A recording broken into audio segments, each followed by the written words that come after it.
Assalamualaikum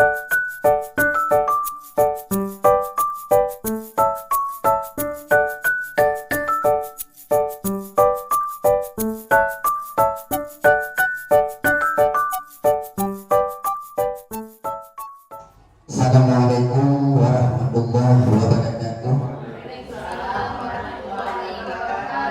Alhamdulillahi rabbil alamin wa bihi nasta'in ala umuri dawati. Asyhadu an la ilaha illallah wa asyhadu anna sayyidana Muhammadan abduhu wa rasuluh la nabiyya ba'da. Allahumma rabbi shrahli sadri wa yassir li amri wahlul 'uqdatam min lisani yafqahu qawli. Sadaqallahu alazim. Warga yang pertama dan yang paling utama, marilah kita memuja dan memuji akan Allah yang mana pada pagi menjelang siang ini kita masih diberi kesempatan kesehatan sehingga kita sebentar lagi akan melaksanakan acara diseminasi budaya positif dalam hal pelaksanaan salah satu daripada guru penggerak ataupun dalam guru penggerak di SD Negeri Desa, yaitu SD Negeri 10 Desa, Kabupaten Aceh Utara, Provinsi Aceh. Selawat dan salam senantiasa juga kepada junjungan alam Nabi besar Muhammad sallallahu alaihi wasallam beserta dan sahabat beliau sekalian. Yang kami hormati Ibu Kepala Sekolah SD Negeri 10 Desa, yang kami hormati Ibu Astinaya SPD, yaitu sebagai calon guru penggerak di SD Negeri Desa. Yang kami hormati juga kepada Bapak dan Ibu Dewan Guru SD Negeri 10 Desa. Bapak dan Ibu Guru, izinkan saya sebagai moderator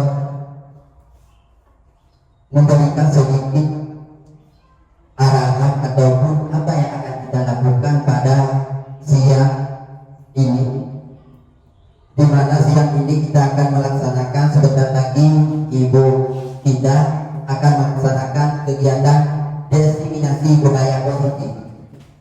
Di sini ada pokok-pokok pembahasan yang akan dibahas.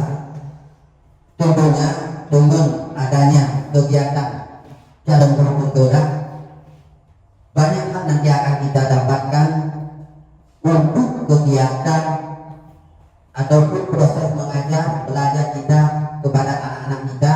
Dalam hal ini tentunya di mana kemajuan keadaan yang berubah dari masa ke masa menuntut akan kita melaksanakan hal yang demikian. Sebelum pembahasan itu terjadi, sekarang kita minta sedikit kesediaan daripada Ibu Kepala Sekolah untuk kata-kata sambutannya dalam hal diseminasi budaya positif. Kepada Ibu, tempat dan waktu kami persilakan. Assalamualaikum warahmatullahi wabarakatuh.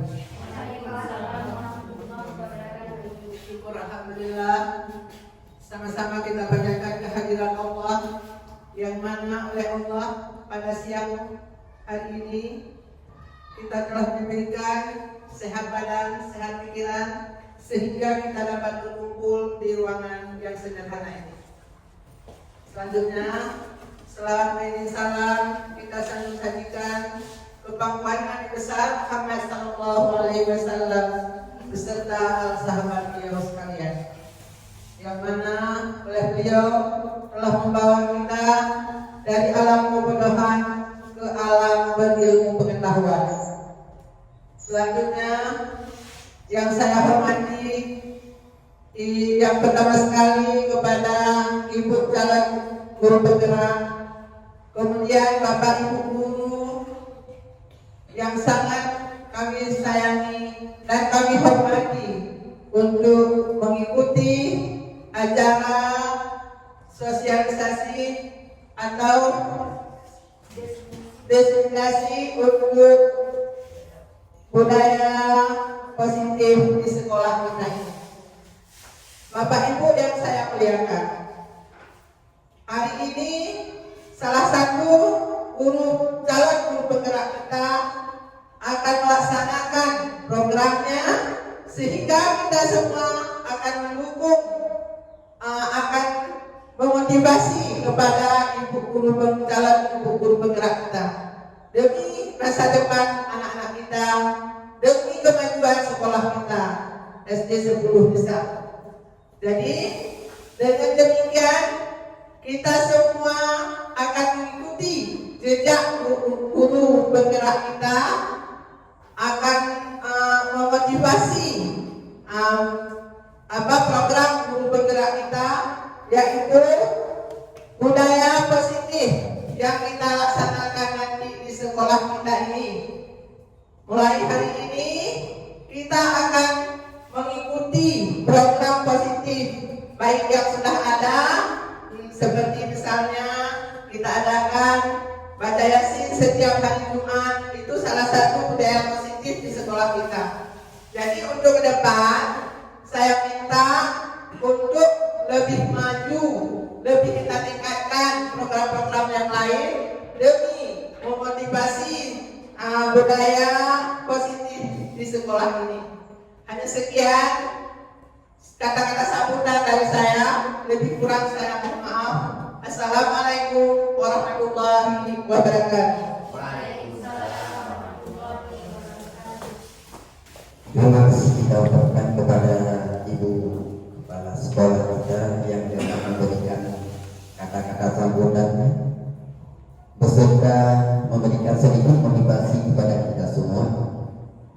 Baiklah, Bapak dan Ibu guru setelah podium pada pagi menjelang siang ini, sebentar lagi salah satu daripada rekan kerja kita, saudari kita Ibu Christinaria SPD, akan memberikan paparan mengenai kegiatan diseminasi budaya positif. Sebelumnya Bapak Ibu, dalam hal budaya positif ini ada beberapa hal yang akan disampaikan oleh saudara kita nantinya. Yang pertama yaitu aksi nyata sebagai guru penggerak, perubahan paradigma belajar, disiplin positif, kebutuhan dasar, motivasi perilaku manusia, posisi kontrol, keinginan kelas, segitiga restitusi. Adapun hal-hal yang akan dibahas ini tentunya dalam hal penjabaran mungkin kita sudah merasakannya, melaluinya, tetapi di sini ada hal yang lain mungkin yang namanya beda, ataupun dalam hal ini apa sih tujuan hal ini dilaksanakan, apa manfaatnya sehingga ini harus dilaksanakan. Jadi untuk hal ini segera kita minta atau kita panggilkan kepada saudari kita Ibu Asdelia SPD untuk memaparkan diseminasi budaya positif. Sebelumnya kita beri semangat kepada rekan kita dengan tepuk tangan yang meriah kepada beliau. Terima kasih. Moganya paparannya lebih bisa sadar dalam keadaan membimbing bertimbang. Kita kegiatan saudara Astinaria SPD untuk memberikan paparan.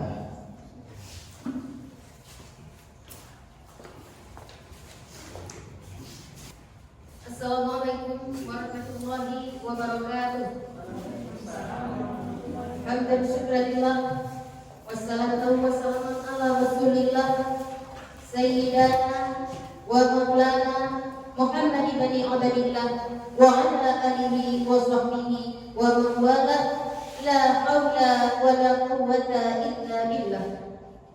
Seberkas ucapan puji dan syukur, marilah sama-sama kita serahkan kepada Allah Subhanahu wa Ta'ala yang telah melimpahkan rahmat dan hidayahnya kepada kita semua, sehingga sampai saat ini kita bisa menempati ruang sederhana dari SD negeri kita.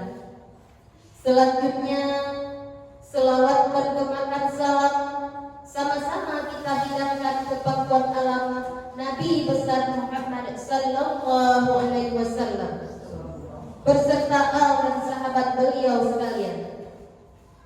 Yang saya hormati Ibu Kepala Sekolah yang saat ini berada di tengah-tengah kita, yang saya hormati rekan Dewan Guru yang sudah bersedia meluangkan waktu. Di sini saya tidak bisa mengucapkan selain terima kasih yang tiada hingga. Semoga kebaikan ibu bapak pada pagi ini hanya Allah yang membalasnya. Amin ya rabbal alamin. Untuk memberkahi acara kita pada pagi ini, mari sama-sama kita membaca Ummul Al-Quran. Al-Fatihah.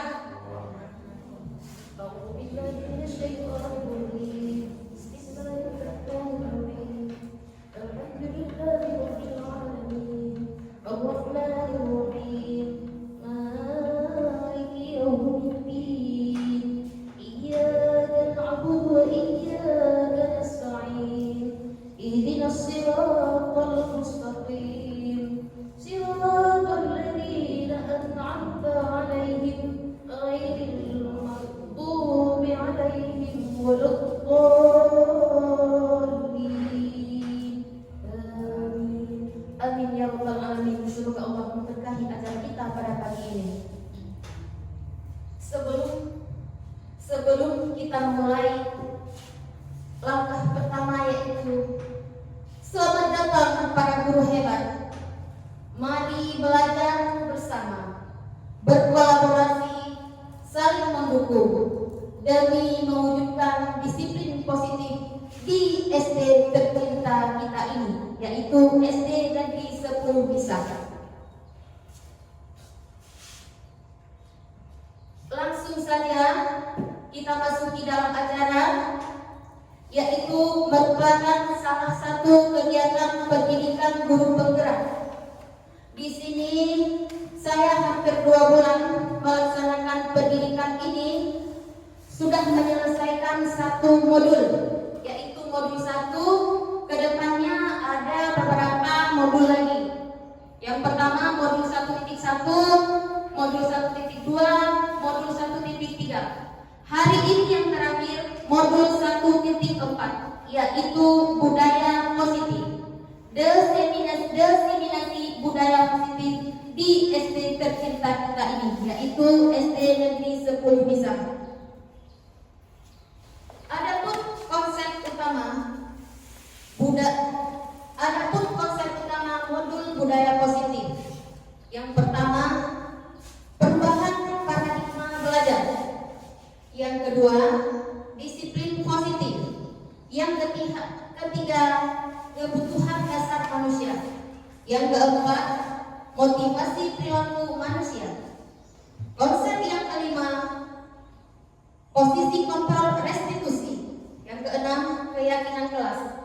Dan yang terakhir, dengan segitiga restitusi. Pada kesempatan ini, kita akan mengulas satu persatu daripada konsep utama modul budaya positif. Langsung saja kita mulai dengan yang pertama, yaitu perubahan pembelajaran dengan paradigma baru, di mana pembelajaran dengan paradigma baru dirancang berdasarkan prinsip pembelajaran terdiferensiasi, sehingga setiap siswa belajar sesuai dengan kebutuhan dari tahap perkembangannya sampai mewujudkan profil pelajar Pancasila. Bapak Ibu, kalau di sini dibahas pembelajaran berdiferensiasi, pembelajaran berdiferensiasi, pembelajaran yang sesuai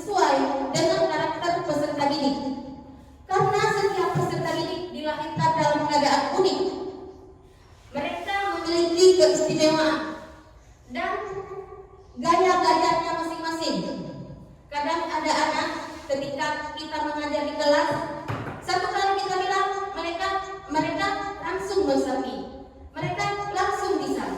Kadang ada anak harus 2 kali baru dia bisa.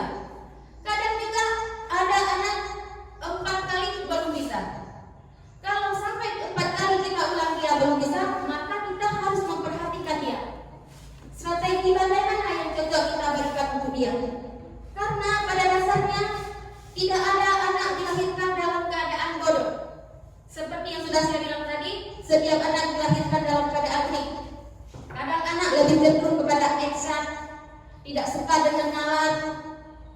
Kadang ada anak belajarnya cukup dengan mendengar saja, dia langsung bisa. Kadang ada anak yang harus belajar dengan menonton. Kalau cuma dengar-dengar dia tidak bisa. Tapi kalau dengan menonton seperti menonton video, dia akan cepat berusaha. Maka dari itu di angka 21 ini kita dituntut guru untuk menguasai IT supaya pembelajaran yang kita lakukan bisa berdiferensiasi sesuai dengan minat atau bakat peserta didik kita. Kalau dulu kita mengajar tidak ada istilah anak, tidak ada istilah kita harus sesuaikan dengan gaya belajar anak. Tapi teacher center, pembelajaran berpusat pada guru. Mau tidak mau anak harus mengikuti kata guru. Ini harus bisa, karena bagaimana nilainya harus dapat bagus. Tapi kalau sekarang tidak lagi. Kita tidak lagi menuntut pada mereka, tetapi memang menuntut kemanakah bakat dia, kemanakah prestasi dia. Maka tugas kita adalah menuntut sesuai dengan kompetensi kita seorang guru. Ada kompetensi kita ada 4, di antaranya kompetensi pedagogi, kompetensi memahami peserta didik kita, gaya belajar yang mana, strategi yang mana yang cocok kita gunakan untuk dia. Karena semua anak tidak ada dalam keadaan bodoh, cuma gaya belajarnya, caranya, daya resapnya yang beda-beda. Bapak Ibu ya, sehingga dari kebutuhan itu dan seiring dengan perkembangannya kita bisa mewujudkan profil pelajar Pancasila. Tentu Bapak Ibu sudah mengetahui dimensi profil pelajar Pancasila yang sudah kita laksanakan ada 6 dimensi. Yang pertama, beriman dan bertakwa kepada Tuhan Yang Maha Esa. Yang kedua, berpendidikan global. Yang ketiga, mandiri. Keempat, bernalar kritis. 5, bergotong royong. 6, kreatif. Bagaimana kita harus bisa menuntut anak sehingga sesuai dengan profil pelajar Pancasila. Bapak Ibu sudah mendengarkan paparan saya tadi? Apakah di sini ada Bapak Ibu yang masih kurang jelas? Saya kurang mengerti Bu, itu kreatif. Gimana orang itu bisa kreatif? Baiklah, ada pertanyaan dari Bapak Herman pada 6 sila profil pelajar Pancasila. Yaitu pertanyaannya, bagaimana yang dimaksud dengan kreatif? Kreatif anak di sini boleh terlihat saat menjawab soal. Saat menjawab soal, kadang sebagian anak menjawabnya dengan langsung menulis. Kadang ada anak yang bisa langsung dengan menggambar. Sehingga di situ terdapat pembelajaran berdiferensiasi. Kreatifnya di sini tidak selamanya menjawab soal 1, 2, 3 dengan apa itu sekolah adalah ini, tidak begitu. Kadang menjawabnya dengan menggambarkan halaman sekolah, menggambarkan lapangan sekolah. Itu menjawab tidak. Itu di situ kreatifnya. Kita lanjut untuk yang kedua. Kebutuhan utama yang kedua adalah disiplin positif. Ibu bapak, guru, sebelum saya mengulasnya, ada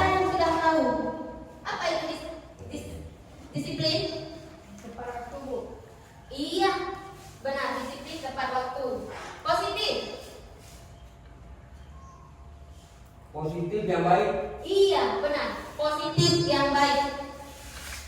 Disiplin positif dapat kita artikan dalam budaya kita maknai disiplin menjadi suatu yang dilakukan sesuai seseorang pada orang lain untuk mendapat kepatuhan.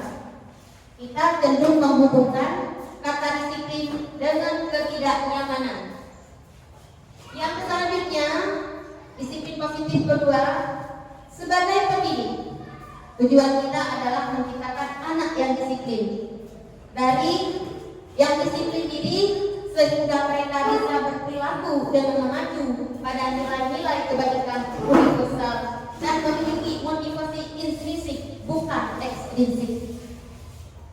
Motivasi intrinsik, motivasi siswa dalam dirinya, bukan karena dia dihukum, bukan karena dia mendapat ancaman, bukan karena dia mendapat sogokan disiplin itu, tapi dengan kesadaran diri sendiri, dinamakan dengan unsur intrinsik, unsur yang ada dalam diri siswa tersebut. Yang selanjutnya, disiplin positif merupakan salah satu cara.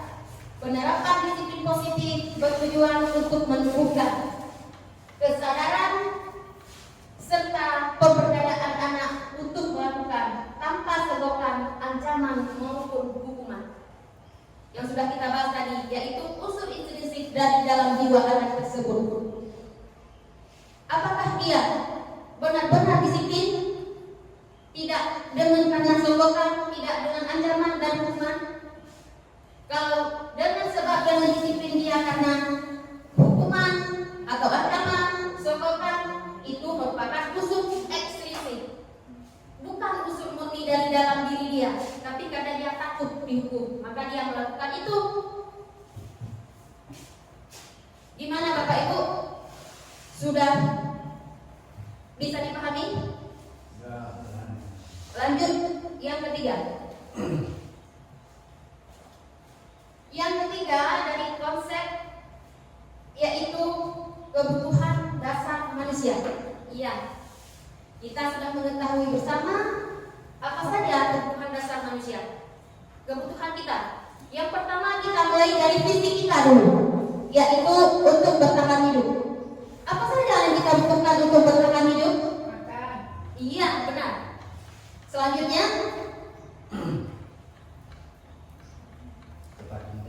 tempat tinggal, benar. Makan, tempat tinggal, minum, iya. Sandang pangan, benar. Selanjutnya, kebutuhan dasar manusia ada penguasaan. Itu sering kita lihat anak di kelas kita. Kadang-kadang kita lagi macam dia caper, cari perhatian, mondar-mandirlah, tanya inilah, tanya itulah dengan kita. Itu dalam diri kita tersebut ada kebutuhan menginginkan penguasaan. Selanjutnya, kasih sayang dan rasa diterima. Itu pun tidak tabu lagi di sekolah kita, karena sekolah kita di pedesaan mungkin keluarga yang kurang sakinah di sini banyak, maka kasih sayang dan rasa diterima itu sehingga mereka merasa dekat dengan kita. Dia membutuhkan kasih sayang, membutuhkan dia diterima. Mungkin apalagi ada keluarga-keluarga broken home, maka dia kasih sayang tidak dicurahkan, kasih sayang tidak didapatkan seperti anak-anak yang lain. Maka dia berkebutuhan kasih sayang dengan kita. Selanjutnya, kebutuhan kesenangan. Itu sudah kita maklumi bersama, setiap insan yang dilahirkan di dunia ini semua menginginkan kesenangan. Tugas kita di sini bagaimana membuat senang mereka ketika mereka di sekolah dengan memberi pembelajaran yang menyenangkan. Nah, kita bisa menciptakan pembelajaran yang menyenangkan. Terserah kita mau desain bagaimana. Apalagi sekarang kita diwajibkan bisa menguasai IT, maka dari itu kita bisa membuat berbagai macam. Tidak mestinya kita menulis cepat tulis, tidak mesti lagi. Cukup kita buat aja, buka internet, kita bisa langsung mendownload, langsung kita dengan difokus, jadi mereka bisa menonton sendiri. Ketika mereka sudah menonton, kita tanya,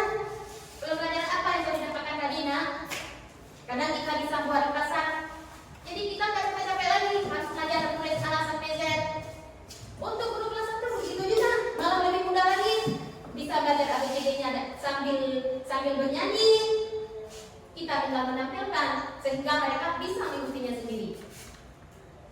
Selanjutnya kebebasan. Maka dengan kebebasan ini lahirlah budaya positif. Anak tidak suka dengan hukuman, anak tidak suka dengan ancaman, tapi dia menginginkan kebebasan dan belajarnya yang merdeka, jiwanya yang merdeka. Kalau dulu mungkin anak-anak disiplin karena dengan hukuman, tapi sekarang tidak lagi, karena pembelajaran yang dituntut sekarang sesuai dengan filosofi Ki Hajar Dewantara, pembelajaran yang menuntun pada anak, tapi bukan menuntut. Kebutuhan dasar selanjutnya, motivasi perilaku manusia. Manusia merupakan dorongan yang timbul pada diri seseorang secara sadar atau tidak sadar untuk melakukan suatu tindakan dengan tujuan tertentu. Ya. Yang pertama, menghindari ketidaknyamanan. Itu terjadi pada murid. Menghindari ketidaknyamanan.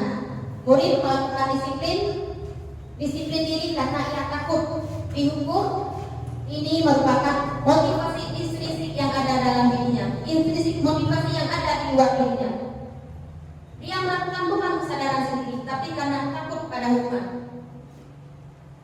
Yang kedua, motivasi perilaku manusia selanjutnya yaitu mendapat imbalan atau penghargaan dari orang lain. Murid kita mau melakukan disiplin karena ingin mendapat imbalan. Ini merupakan unsur intrinsik juga, bukan dari murni dalam dirinya, tapi karena ada apanya, karena dia ingin mendapat penghargaan dan mendapat imbalan, makanya dia berbuat.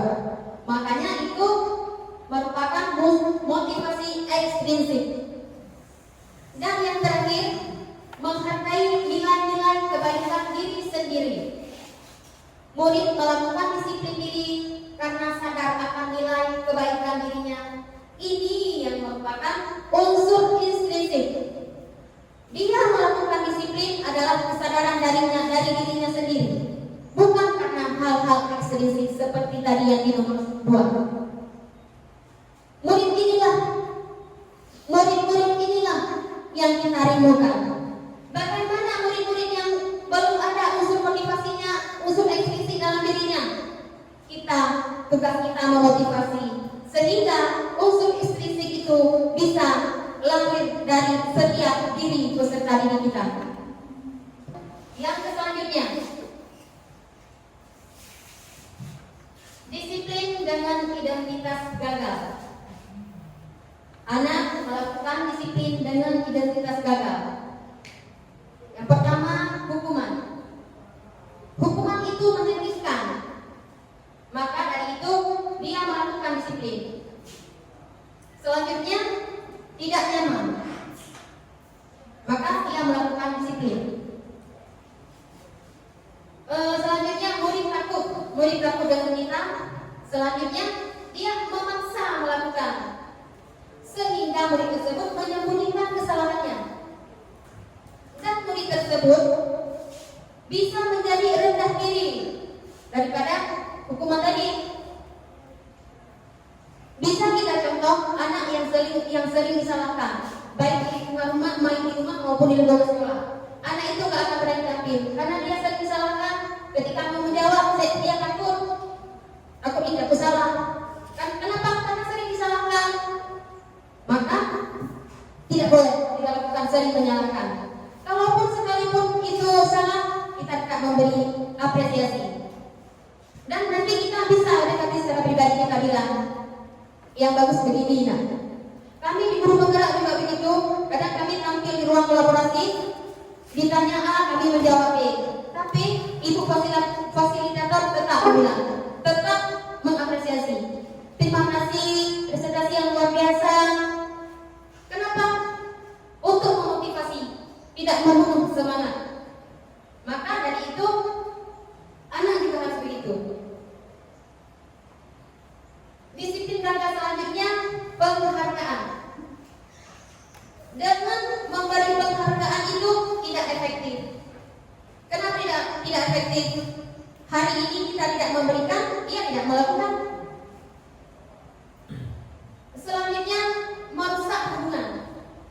Misalnya, ketika anak kita di dalam kelas, kita tahu bahkan dia sama-sama antara si A dan si B dia sama.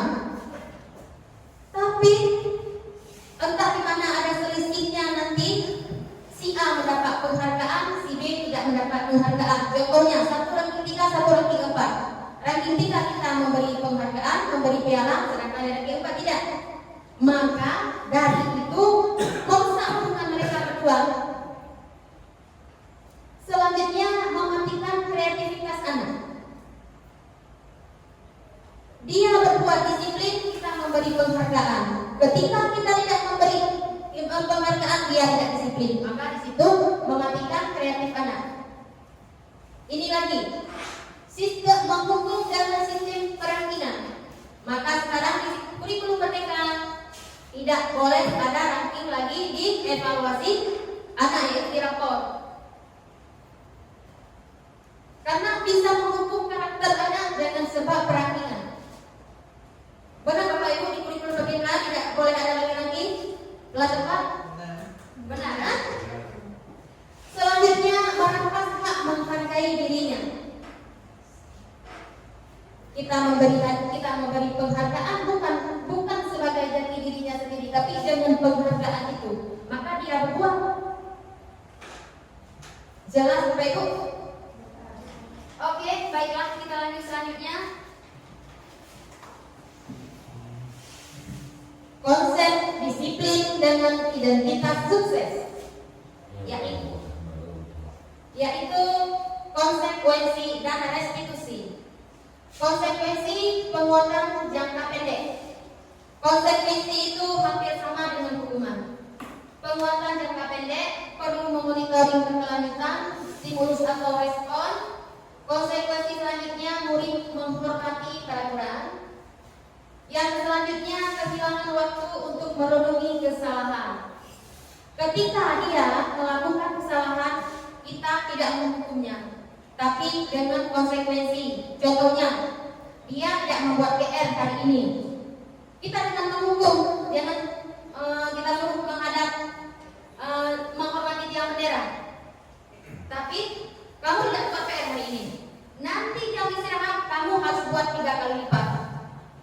Hukuman yang mendidik dinamakan dengan konsekuensi. Bagus ya? Nah. Selanjutnya restitusi. Murid bertanggung jawab untuk perilakunya. Fokus pada pemecahan masalah jangka panjang. Murid menghormati dirinya dan orang lain. Teori kontrol diri sendiri, memegang kekuasaan. Murid bersemangat memperbaiki kesalahan. Ketika murid berbuat salah, kita menyelesaikan dengan restitusi. Kemarin saya ada mencoba menyelesaikan masalah dengan restitusi, yaitu anak kelas 5, anak Bapak Azwar. Kebetulan siswa tersebut masuk kantor dan dia nangis. Saya tanya kenapa, bilang begini, dibilang dicubit sama temannya. Terus saya panggil si Jufija, saya tanya baik-baik, dia nggak mau mengakui. Tapi ketika saya bilang, nah, semua orang pernah berbuat salah. Ibu juga dulu. Ibu-ibu ini juga waktu sekolah dulu pernah berbuat salah. Pernah bertengkar, pernah mencoret-coret buku teman. Kita manusia wajar berbuat salah, sehingga dia mengakui kesalahannya dengan restitusi. Bukan kita memaki-makinya, bukan kita menghukumnya, tapi kita dengan memvalidasi keadaannya. Oke Bapak Ibu, dengan restitusi tersebut murid memperbaiki kesalahannya sendiri. Kita tanya, ketika dia sudah mengakui kesalahan, kita tanya, apakah kamu bersedia memperbaikinya? Iya. Bagaimana?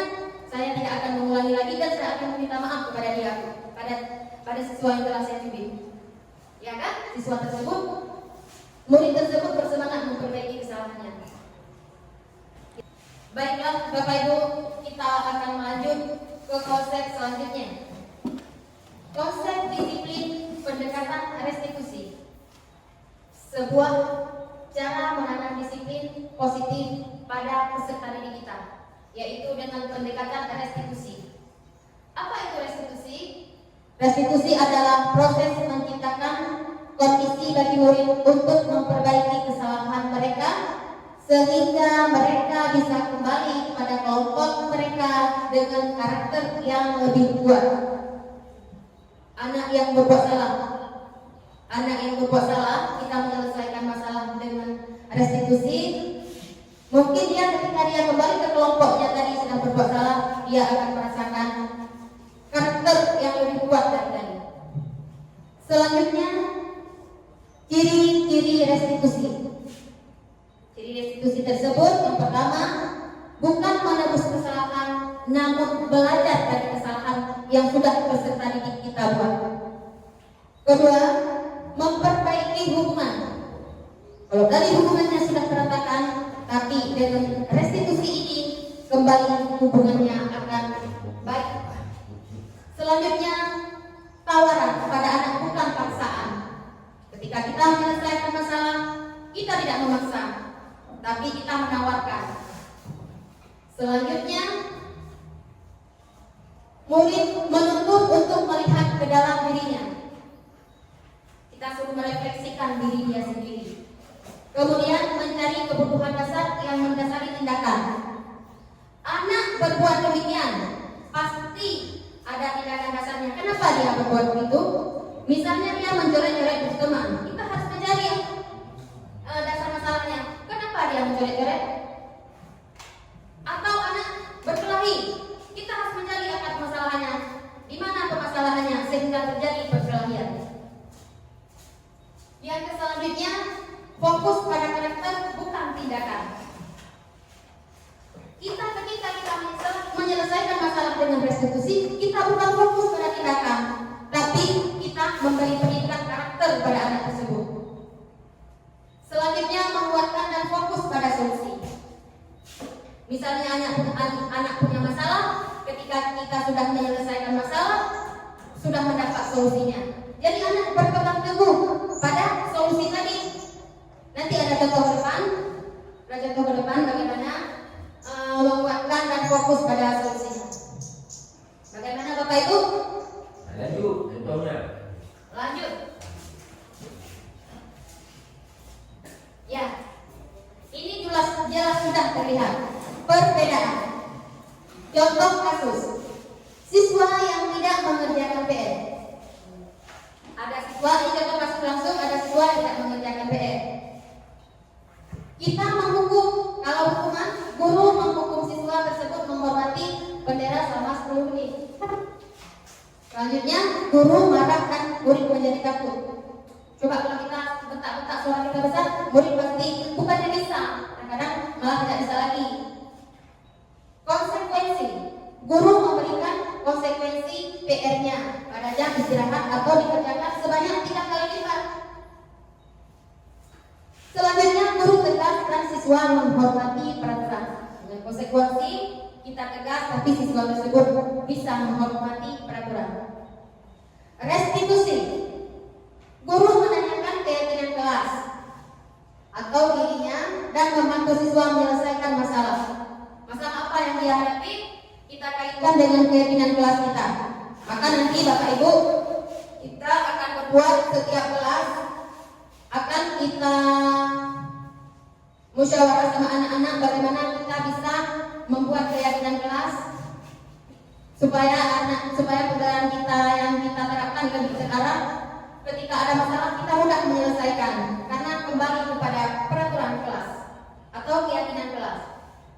Guru terbuka dan siswa menghormati dirinya dan orang lain. Guru terbuka dan siswa menghormati dirinya dan orang lain dengan menyelesaikan segitiga restitusi tadi. Dia tidak dendam karena kita tidak mengancamnya, cuma kita meminta mengakui kesalahannya. Bagaimana Bapak Ibu? Kita lanjut. Ada yang ingin ditanyakan ya? Apakah sekarang siswa boleh kita hukum dengan menghadap bendera dalam 10 menit? Ya, Terima kasih Ibu, pertanyaan yang bagus. Bolehkah seorang guru menghukum siswa menghadap bendera 10 menit? Ini kita harus pelajari juga. Ini kita yang pertama dulu kita harus menanyakan dasarnya. Kenapa dia berbuat salah? Kenapa dia bisa melakukan itu. Yang jelasnya kita tidak boleh menghukum dengan menghormati bendera, apalagi 10 menit di terik matahari. Mungkin kita coba dengan konsekuensi lebih bagus. Iya, cuma segitu, cuma itu Bu. Ya, terima kasih. Bagaimana? Lanjut. Oke. Ya. Baiklah, Bapak Ibu, kita lanjutkan untuk yang selanjutnya, yaitu 5 posisi kontrol restitusi.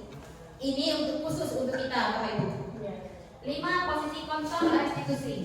Apakah kita memposisikan diri sebagai penghukum?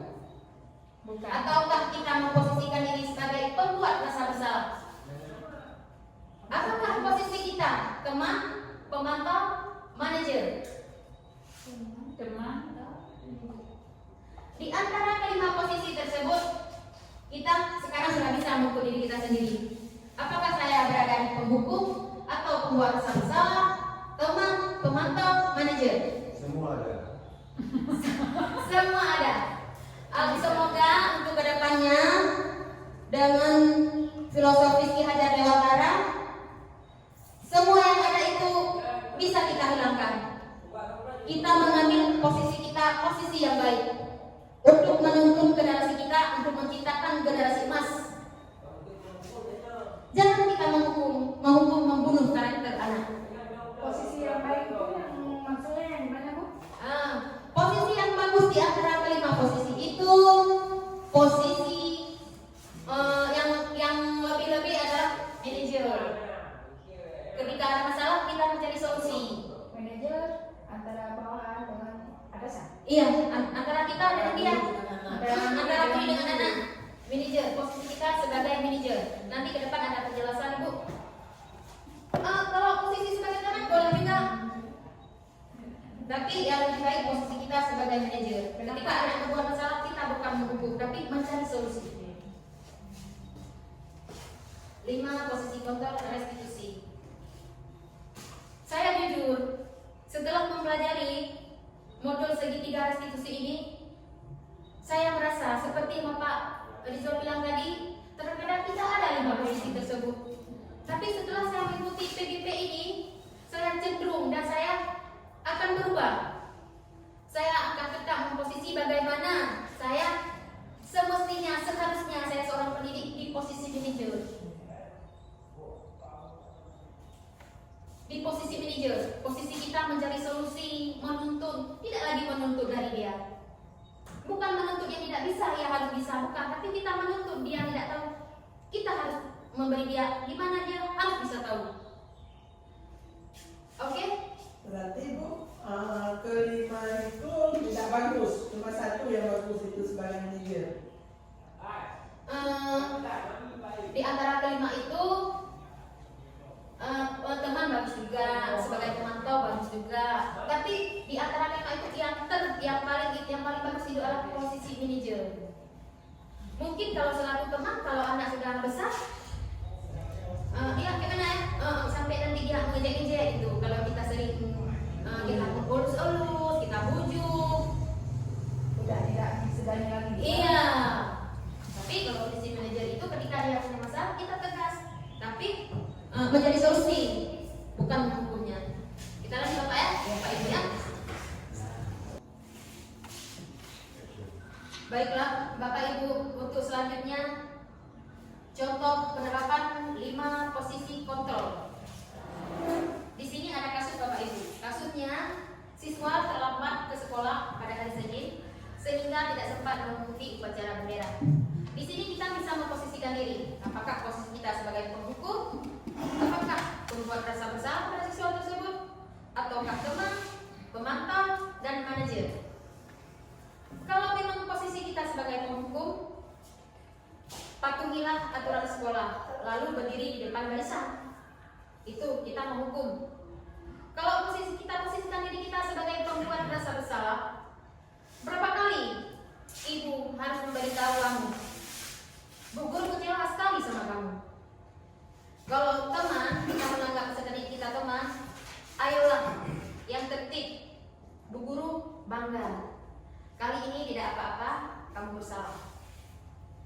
pemantau, kamu sudah melanggar. Apa peraturan dan konsekuensinya? Kita menanyakan kepada dia. Kalau kita posisikan diri sebagai manajer, apa kamu tahu kesalahanmu? Kira-kira bagaimana kamu akan memperbaiki kesalahan ini? Kita memberi kesempatan kepada anak. Memberi kesempatan ya, apakah dia memberi alasan atau atas dasar apa sehingga dia terlambat di sekolah? Itulah 5 posisi kontrol kita, Bapak Ibu. Maka dari paparan ini Bapak Ibu bisa selama ini kita berada di posisi mana? Kalau dulunya mungkin kita berada di posisi yang belum cocok, maka sekarang kita akan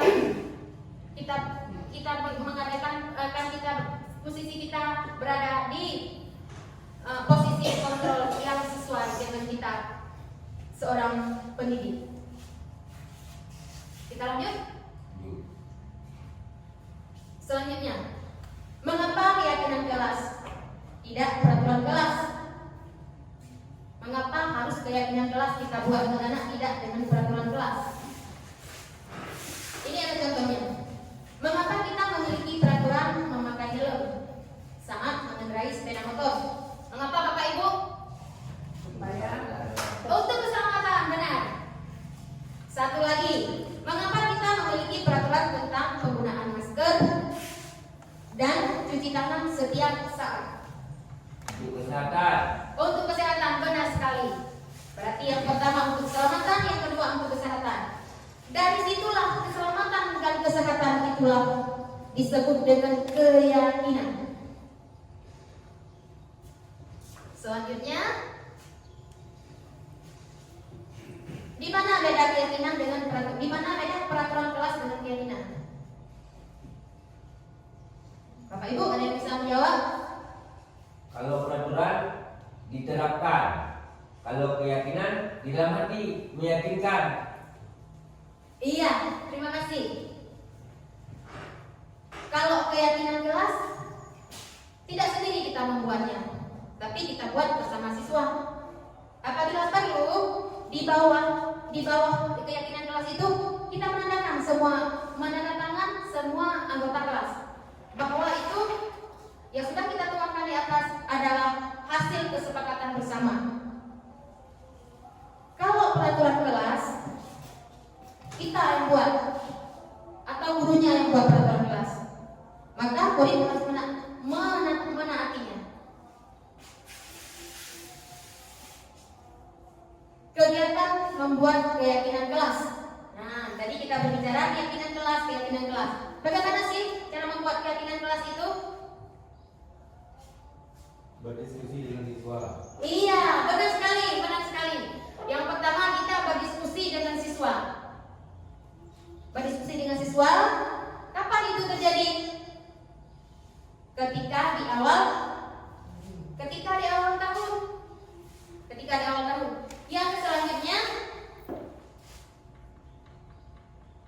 Yang selanjutnya merumuskan peraturan menjadi keyakinan kelas. Kalau tadi ada peraturan kelas, jangan buang sampah sembarangan. Itu peraturan, ada kata-kata jangan. Tapi kalau sudah masuk di keyakinan kelas, menjaga kebersihan,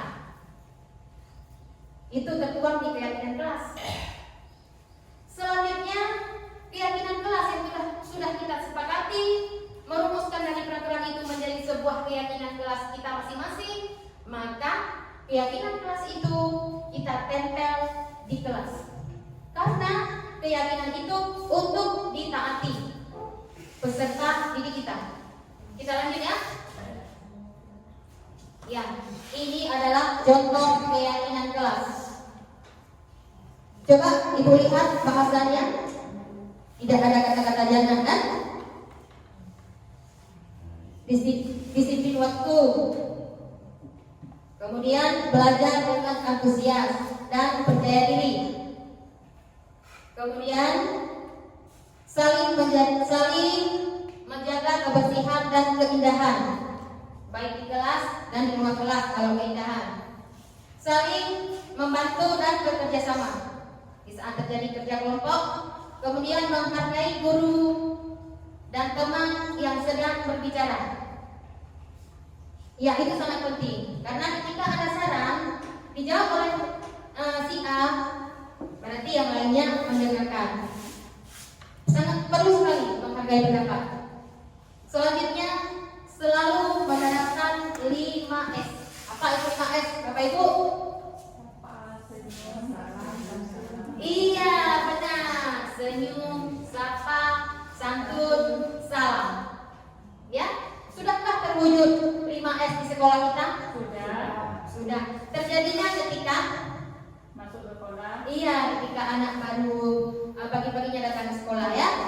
Kadang ibu guru sudah menunggu di pintu pagar, jadi anak-anak langsung mengadakan 5S. Lanjut. Kita lanjut. Selanjutnya bagaimana membentuk keyakinan kelas? Yang pertama, lebih abstrak dari peraturan. Keyakinan kelas itu lebih abstrak daripada peraturan. Selanjutnya, sedikit saja agar mudah diingat. Baca mandel, baca sedikit saja supaya jangan banyak-banyak anak susah mengingatnya. Selanjutnya dibuat dalam bentuk positif. Nah, bahasanya dalam bentuk positif, kata-katanya. Kemudian berupaya pernyataan universal, pernyataan yang disetujui bersama, sudah universal di dalam kelasnya. Pernyataan tersebut yang kita buat keyakinan kelas sudah universal, yang sebagian ikut, sebagian tidak, sebagian setuju, sebagian tidak sepakat. Selanjutnya, semua warga kelas dilibatkan saat membuatnya. Ya, semua peserta didik kita saat membuat kita libatkan. Kalau sudah ada misalnya sudah tercipta 6 keyakinan kelas, kemudian kita running kembali. Apa sudah setuju yang 6 ini? Apakah sudah setuju yang sudah ada di papan tulis? Atau perlu kita tambahkan lagi, perlu kita kurangkan lagi? Insya Allah Pak Ibu akan kita laksanakan nanti ya bersama peserta didik. Yang selanjutnya, segitiga restitusi. Ini khusus untuk menyelesaikan masalah peserta didik kita. Yang pertama, memvalidasi tindakan yang salah. Ketika anak berbuat salah, kita panggil, kita tanyakan. Memvalidasi tindakan yang salah supaya anak mengakui kesalahannya. Kita bilang ini, semua orang pernah melakukan kesalahan. Kita manusia, berbuat salah itu manusiawi. Mungkin si anak merasa. Yang selanjutnya, menstabilkan identitas. Menstabilkan identitas, kita semua kan melakukan hal yang terbaik yang bisa kita lakukan. Selanjutnya, menanyakan keyakinan kelas. Keyakinan kelas kita yang sudah kita rancang bersama, ketika anak itu melanggar, kita tanyakan, yang sudah kamu lakukan apakah sesuai dengan keyakinan kelas kita?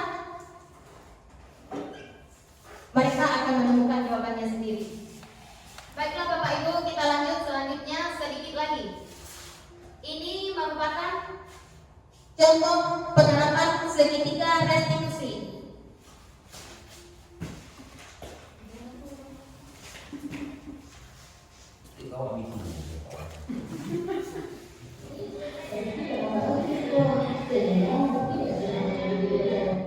Assalamualaikum Bu. Waalaikumsalam warahmatullahi wabarakatuh. Silakan Bu Riki. Apa kabar hari ini? Baik Bu. Sehat? Sehat. Alhamdulillah. Rifki, jujur dengar dari guru tiket, hari ini Rifki terlambat lagi ke sekolah sehingga Rifki tidak sempat mengikuti upacara. Iya Bu. Seingat Rifki, udah berapa kali Rifki terlambat kalau hari Senin? Sudah 5 kali Bu. Terlambat ke sekolah itu suatu kesalahan bukan? Iya Bu, suatu kesalahan. Iya, berbuat kesalahan itu biasa karena kita manusia. Yang penting kita mau belajar dari kesalahan itu dan kita bisa memperbaikinya. Sangat setuju Bu. Sekarang, mari sama-sama kita mencari solusi dengan masalahnya. Baik Bu.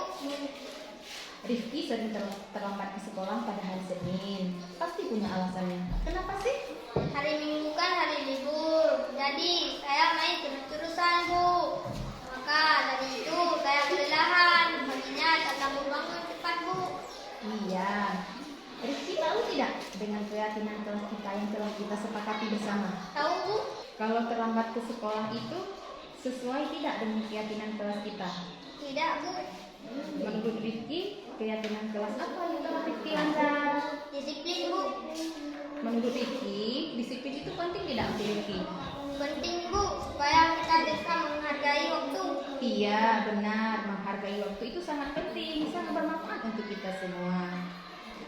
Ya, Bu. Saya menyesal. Saya mohon maaf karena sering terlambat. Hari Senin tak sempat mengikuti upacara. Iya, Nak Rifki. Sikap yang baik telah Nak Rifki lakukan, yaitu dengan meminta maaf. Menurut Rifki, apa yang akan Rifki lakukan agar tidak terlambat lagi ke sekolah pada hari Senin? Saya akan mengatur waktu sebaik-baiknya supaya tidak terlambat lagi ke sekolah pada hari Senin. Baik Nak, kamu sudah menemukan solusinya.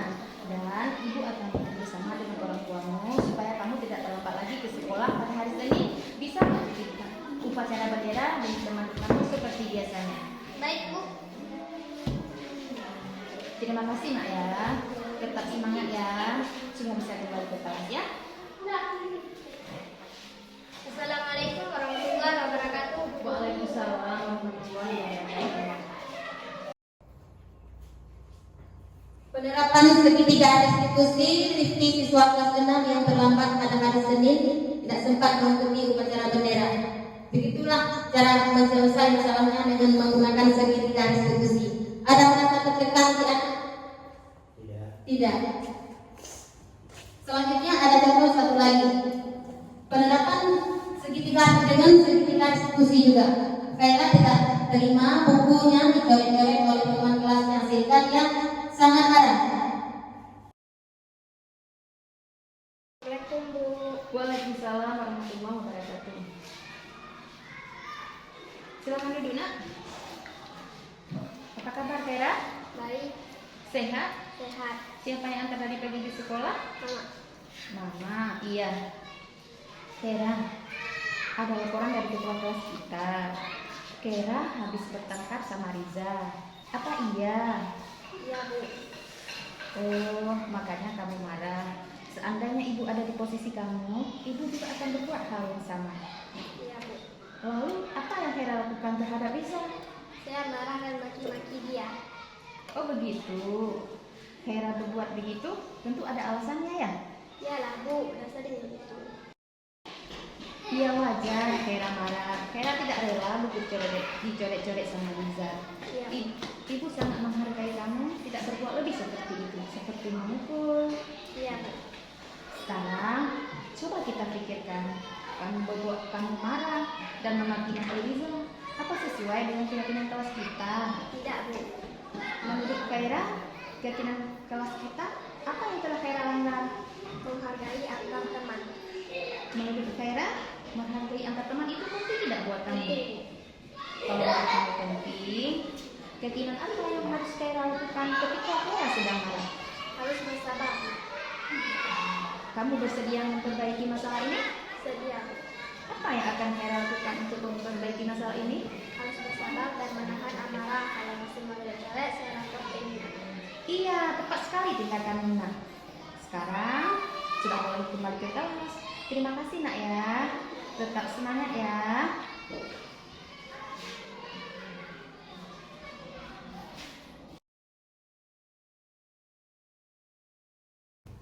Alhamdulillah Bapak Ibu sudah tiba di penghujung acara kita pada hari ini.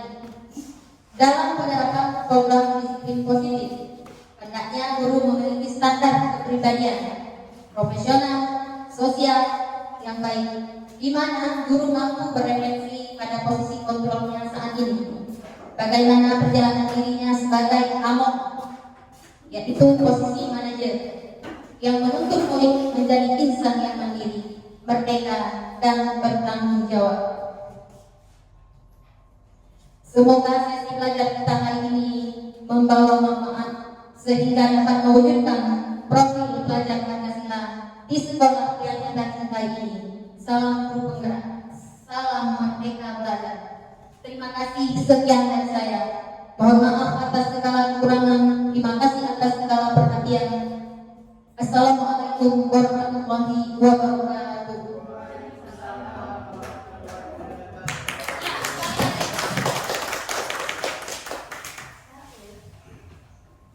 Terima kasih kepada Ibu Astinaya SPD yang barusan mungkin 1 jam lebih dalam memberikan pemaparan kepada kita semua.